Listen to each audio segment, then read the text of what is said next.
What's going on, everybody? And in today's video, as you can tell by the title, I'm going to be talking about my 450 Shootout in MXGP 2021. Now before we get into it, I just want to say that this is all my opinion, so the list will probably look pretty different from yours. Let me know what yours will look like down below. And I'm not going to be talking about 250s or 125s, 2 strokes, just a 454 strokes. There's like 7 of them, I think. There is no Suzuki in this game because I think there was no Suzuki that competed in MXGP in real life this year, as far as I know, so that's not in the game, but they did replace it with a new bike, so that you will see that in the list. So yeah, anyways, let's just get right into it.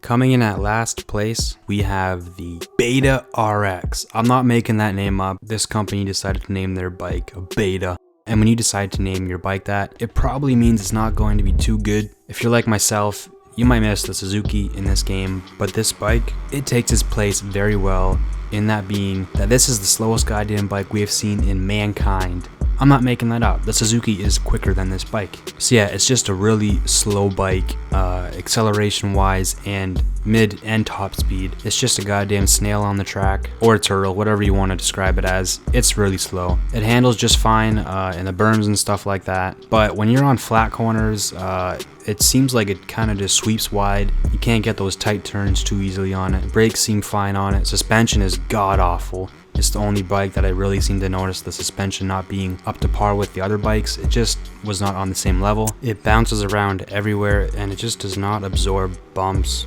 at all. You can still get some decent lap times on this bike. It's not like you're going to be going 5 seconds a lap slower, but if you're riding on this bike, you are definitely putting yourself at a disadvantage because, like I said, it's just way too slow. You're going to be losing time pretty much everywhere to the other bikes on any track just because it's just way too slow. It doesn't feel light, it feels pretty heavy, and it would be nice if it was a little quicker, but it's just not. I didn't even know this bike or this brand existed until a few days ago when I found it in the store. And if you haven't owned the game, I guarantee you nobody knew about this bike. I think the only reason why it's in MXGP 2021 is because Jeremy Van Horby was riding on this thing in the real life season. So anyways, the Beta RX, it's in last place. Up next, we have the GasGas MC450. I hate putting this thing here because I wanted to like this bike. It looks pretty badass, but the bike is just not good. I would consider it the worst handling bike in MXGP 2021. Not by much, it is slightly worse than the Beta RX, and that doesn't make it the worst bike because this bike has pretty incredible top speed and mid-range speed, but I am always fighting with the bike handling everywhere, and coming into corners, I find I just loop out everywhere. If you're using the GasGas on Toichental or Czech Republic, it feels god awful. On other tracks like Lamal or Autobiano, it's not too bad because the top speed is nice, but the handling still is just not quite there. It just feels like a goddamn boat on the track, and it's hard to get traction with the rear tire, so you do kind of slide everywhere on the GasGas. I think I had this bike in the same spot last year in my MXGP 2020 Shootout video, so it does suck because I did want to like this bike a little more, but I can't put it above any of the other bikes. It's just not good. Definitely not worse than the Beta, but it's not better than any of the other bikes above it. So the GasGas 450 comes in at 7th place. I think this is the right place to put the TM in 6th place. This bike doesn't necessarily do anything bad, but it also doesn't do anything good, really. It's kind of in the middle ground and doesn't really excel above much of the other bikes. It's just kinda towards the back. It handles just fine, it's got okay speed, and that's pretty much all I have to say about the bike. I guess the one bad thing that I could find about it is that the suspension is not top tier. It doesn't seem to absorb bumps and rollers too well, it just kind of bounces off them like crazy, but not as bad as the RX does, let me tell you. So yeah, I don't really have too much to say about this bike. I was gonna put it above 5th place, but I decided to swap them around last minute. I think that the bikes in 5th place to 1st place, you probably could switch them around any way you wanted to, but I think the bottom 3 are pretty obvious. So yeah, the TM, it's in 6th place. Don't really have much else to say about it.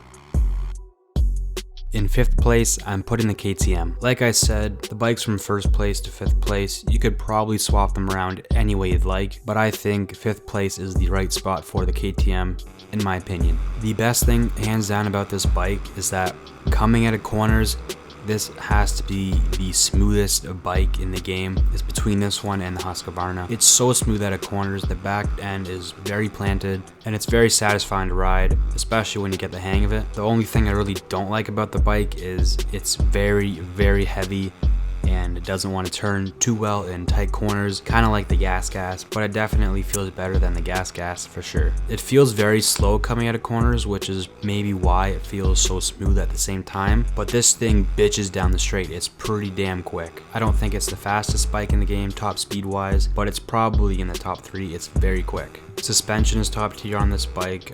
Pretty much every bike in the top 5 has amazing suspension. All the bikes in the game seem to have a-okay brakes, except one bike maybe. So that's why I haven't really mentioned too much about that. So yeah, KTM, number 5.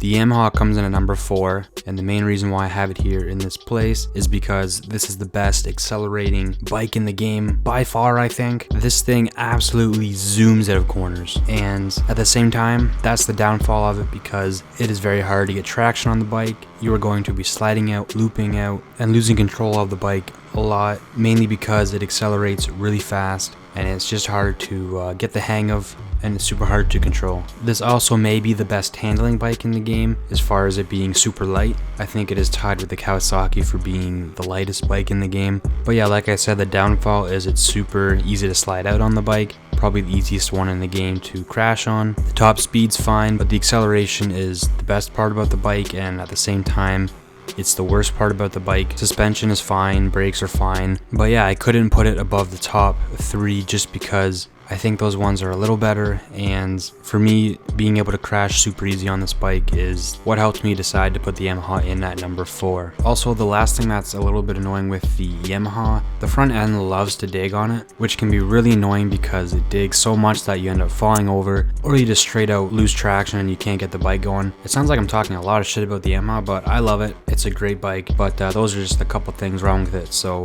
Yamaha at number 4.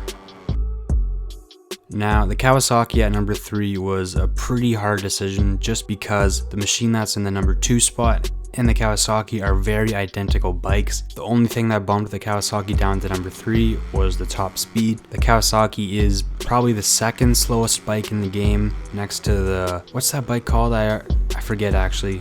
The Beta, right. It's probably next to that bike as the slowest. It's still a lot quicker than the Beta, but it's very slow in a top speed sense. Everything else about the bike is pretty much top notch. It's phenomenal. Acceleration, control, suspension, brakes, handling. It's probably the best handling bike in the game. It's super light, so you're going to be able to get around the tight turns really easy on the Kawasaki, and also the flat corners are superb on this bike, but again, the top speed is what's lacking on it. I think it is definitely deserving of the top 3 spot. If you want to put it in at number 1, 2, or 3, I think that's the right spot for the Kawasaki. I believe it is better than all the other manufacturers before it. So yeah, there's not too much else I have to say about it. You're going to be getting some fast laps on the Kawasaki pretty easily, and I highly recommend you using the bike. So yeah, Kawasaki's at number 3, and it could easily be bumped up.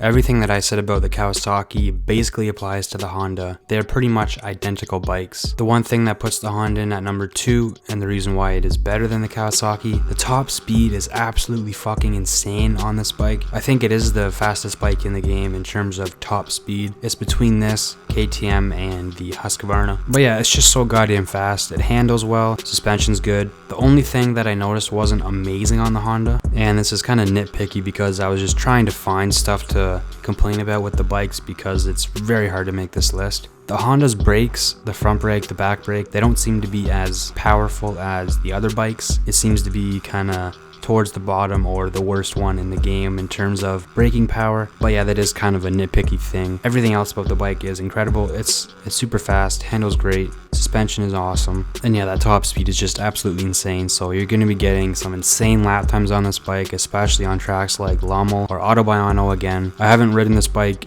too much, but I could easily tell it's in the top 3, and I decided to put it in at number 2. That's all I pretty much have to say about the Honda. So yeah, it is in the number 2 spot.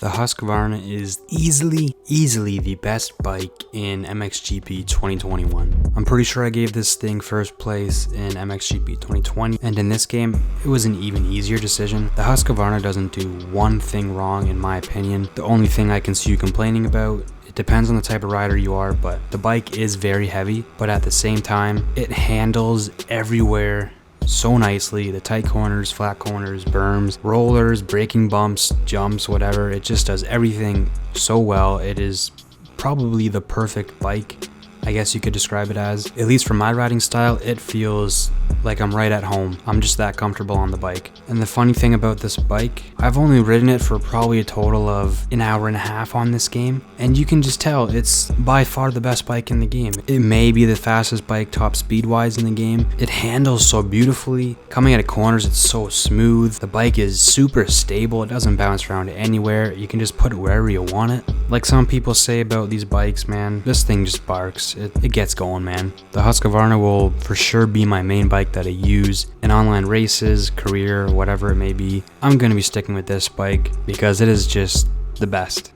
So there you have it. That's my 450 Shootout in MXGP 2021. I would like to say again that this is all in my opinion. It's not any sort of facts. It's my opinion. So it'll probably be very different from everybody else's. So there's no bias or anything like that in this video. It's just what I felt when I was riding on the bikes. And again, let me know what your list may look like down below. But anyways, I hope you enjoyed the video and take care.